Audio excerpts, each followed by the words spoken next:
British অৰ্থনীতিবিদ Thomas Robert মালথাছৰ জনসংখ্যা বৃদ্ধি তত্ত্বৰ উপৰিও অন্য এক জনসংখ্যা বৃদ্ধিৰ সিদ্ধান্ত বা তত্ত্ব হ'ল জনসাংখ্যিক সংক্ৰমণৰ সিদ্ধান্ত দ্য থিয়ৰী অফ ডেমোগ্ৰাফিক ট্ৰেনজিশ্যন।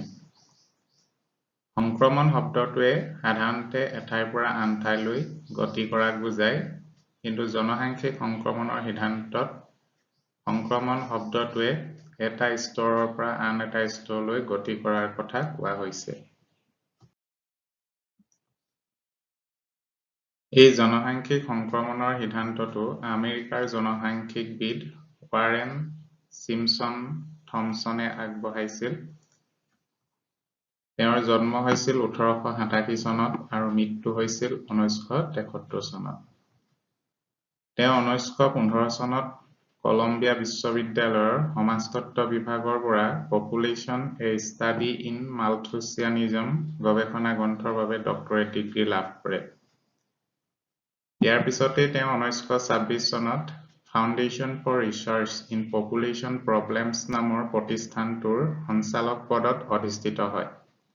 ইয়াত তেওঁ 30 বছৰ ধৰি আন্তঃৰাষ্ট্ৰীয় জনসংখ্যা আৰ্হি সম্পৰ্কে অধ্যয়ন কৰে। অৰ্থাৎ বিভিন্ন দেশত কেনেধৰণে জনসংখ্যা বৃদ্ধি হয় সেই সম্পৰ্কে তেওঁ অধ্যয়ন কৰিছিল।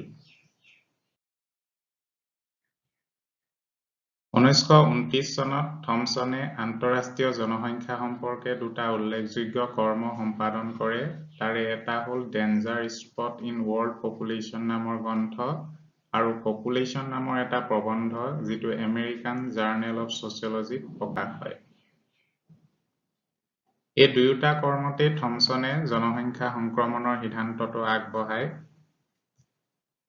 এতিয়া আমি থমছনৰ জনসংখ্যা সংক্ৰমণৰ সিদ্ধান্তটো সম্পৰ্কে আলোচনা কৰোঁ। থমছনে জনসংখ্যা সংক্ৰমণৰ তিনিটা স্তৰ নিৰূপণ কৰিছে। তেওঁৰ মতে বিশ্বৰ প্ৰতিখন দেশে ঐতিহাসিকভাৱে আৰু ক্ৰমাগতভাৱে প্ৰথম স্তৰৰ পৰা দ্বিতীয় স্তৰ আৰু দ্বিতীয় স্তৰৰ পৰা তৃতীয় স্তৰলৈ গতি কৰে। জনসাংখ্যিক সংক্ৰমণৰ স্তৰ কেইটা। প্ৰথম স্তৰ প্ৰাক-ঔদ্যোগিক কৃষিভিত্তিক সমাজ।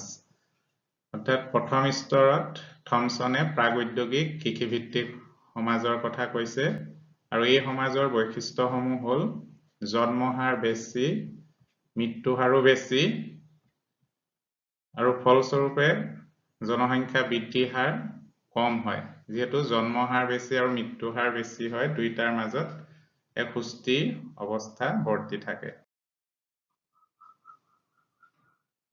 জন্ম হাৰ বেছি হোৱাৰ কাৰণসমূহ শিশুৰ মৃত্যু হাৰ অধিক আছিল, পৰিয়াল পৰিকল্পনা পদ্ধতিৰ অভাৱ আছিল, কৃষিখণ্ডত কাম কৰিবৰ বাবে অধিক শ্ৰম শক্তিৰ প্ৰয়োজন হৈছিল।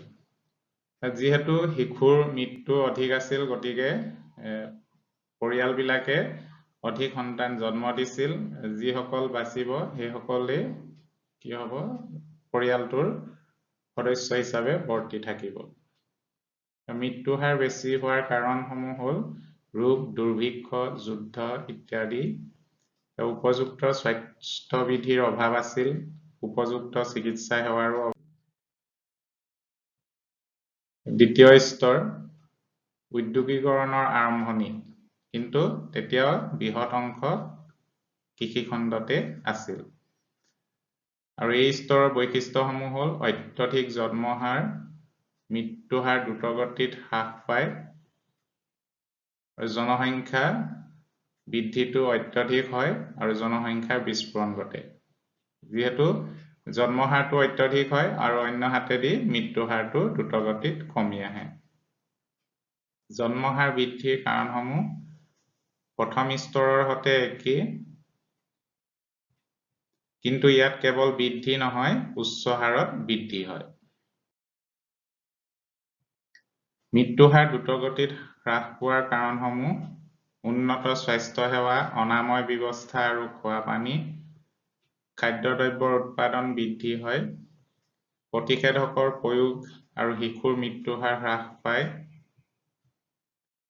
তাৰপিছতে তৃতীয় স্তৰ তৃতীয় স্তৰৰ সমাজ হ'ল ঔদ্যোগিক সমাজ আৰু এই সমাজৰ বৈশিষ্ট্যসমূহ হ'ল জন্ম হাৰ কম, মৃত্যু হাৰো কম, গতিকে জনসংখ্যা বৃদ্ধিৰ হাৰো কম হয়।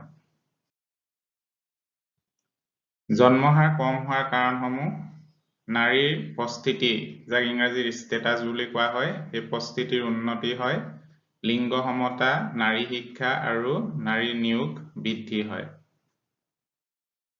লগতে শিশুৰ মৃত্যু হাৰো হ্ৰাস পায়, প্ৰযুক্তিৰ উন্নতিৰ বাবে শ্ৰমিকৰ প্ৰয়োজনীয়তা হ্ৰাস হয়, গতিকে পৰিয়ালবিলাকে অত্যধিক সন্তান জন্ম দিয়াৰ প্ৰয়োজনীয়তা অনুভৱ নকৰে। তাৰপিছতে সামাজিক কল্যাণ আৰু নিৰাপত্তা ব্যৱস্থা চৰকাৰসমূহে গ্ৰহণ কৰাৰ বাবে বৃদ্ধ লোকসকলক ভৰণ পোষণ বা প্ৰতিপাল কৰিবৰ বাবে ল'ৰা সন্তানৰ ওপৰত নিৰ্ভৰ কৰাৰ যিটো ধাৰণা সেইটো হ্ৰাস পায়।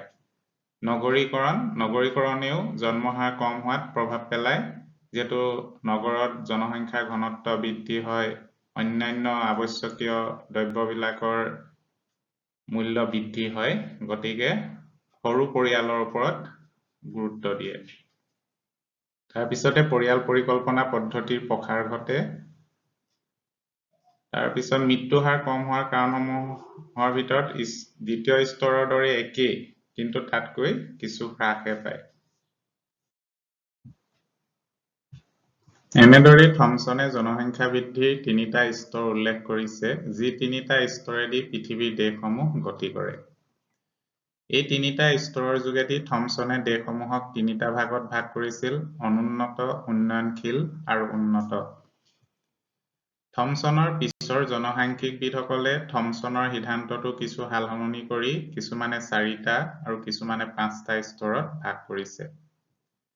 যি কি নহওক, থমছনৰ সিদ্ধান্তটোৱে বিশ্বৰ চিন্তাবিদসকলৰ বিশেষ সমাদৰ লাভ কৰে।